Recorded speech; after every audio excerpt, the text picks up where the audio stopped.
নমস্কার বন্ধুরা, আশা করি সবাই ভালো আছেন। বন্ধুরা, আমার এক সাবস্ক্রাইবার বন্ধু পার্থ ঘোষ জানতে চেয়েছিলেন যে একজন লোকো পাইলট কীভাবে জানতে পারেন যে তাকে ট্র্যাক চেঞ্জ করতে হবে, অর্থাৎ এক লাইন থেকে অন্য লাইনে যেতে হবে, এটা তিনি কিভাবে বুঝতে পারবেন। আজকের ভিডিও এই বিষয়ে। এছাড়া আমরা জানব ওই ট্র্যাক কি অটোমেটিকভাবে চেঞ্জ হয় না লোকো পাইলট চেঞ্জ করেন। যদি আপনাদের এই ভিডিও ভালো লাগে তাহলে ভিডিওটি একটা লাইক করবেন, আর এরকম ভিডিও দেখতে চাইলে চ্যানেলটিকে প্লিজ সাবস্ক্রাইব করবেন। তাহলে চলুন আজকের ভিডিও শুরু করা যাক। বন্ধুরা, যখনই ট্রেন তার ট্র্যাক চেঞ্জ করে তার সিগন্যাল দিয়ে দেওয়া হয়। সিগন্যাল দেখে লোকো পাইলট বুঝতে পারেন যে তাকে ট্র্যাক চেঞ্জ করতে হবে। একজন লোকো পাইলট এই সব সিগন্যাল সম্পর্কে আগে থেকেই অবহিত থাকেন। এখন কোন সিগন্যাল দেখে লোকো পাইলট বুঝতে পারেন তা জানা যাক। একজন লোকো পাইলট যদি পরপর দুটি ডাবল হলুদ সিগন্যাল পাস করে তাহলে তিনি বুঝতে পারবেন যে ট্রেন পরবর্তী সিগন্যালে ট্র্যাক পরিবর্তন করবে। লোকো পাইলট নির্ধারিত গতি অনুযায়ী ট্রেনের গতি নিয়ন্ত্রণ করেন।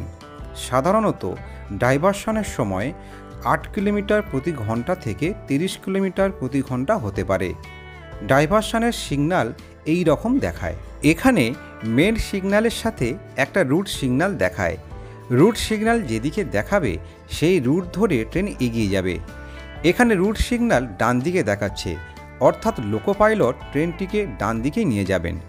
যতক্ষণ না ট্রেনটি সম্পূর্ণভাবে ডাইভারশন পয়েন্ট অতিক্রম করছে ততক্ষণ ট্রেন সংকেত অনুযায়ী গতিতে চলবে। তবে বন্ধুরা, এটা আপনাদের জেনে রাখা দরকার যে লোকো পাইলটরা রুট বা দিক পরিবর্তন করে যেদিকে যেতে চান সেখানে যেতে পারেন না। সেকশন কন্ট্রোলার ট্রেনের রুট এবং কোন সময়ে ট্রেন চালু হবে তিনি নির্ধারণ করেন।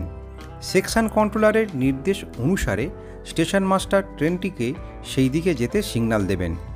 গ্রিন সিগন্যাল প্রদর্শিত হওয়ার আগে পয়েন্টগুলো অটোমেটিকভাবে সেই দিকে সেট হয়ে যায়। এই পয়েন্টগুলো ট্র্যাকে লাগানো পয়েন্ট মোটর দ্বারা সেট হয়। আপনারা বুঝতে পারলেন যে লোকো পাইলটরা শুধুমাত্র ট্রেনের গতি নিয়ন্ত্রণ করতে পারেন, কিন্তু ট্রেনের দিক পরিবর্তন বা ট্র্যাক পরিবর্তন করতে পারেন না। ট্রেনের ট্র্যাক অটোমেটিকভাবে সেট হয়, শুধু সেটিকে নিয়ন্ত্রণ করেন সেকশন কন্ট্রোলার এবং স্টেশন মাস্টার।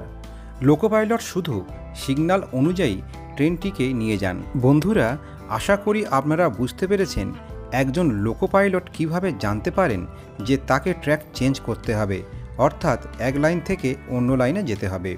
যদি আজকের এই ভিডিও আপনাদের ভালো লাগে তাহলে ভিডিওটি একটা লাইক করবেন, আর এরকম ভিডিও দেখতে চাইলে চ্যানেলটিকে প্লিজ সাবস্ক্রাইব করবেন। ধন্যবাদ।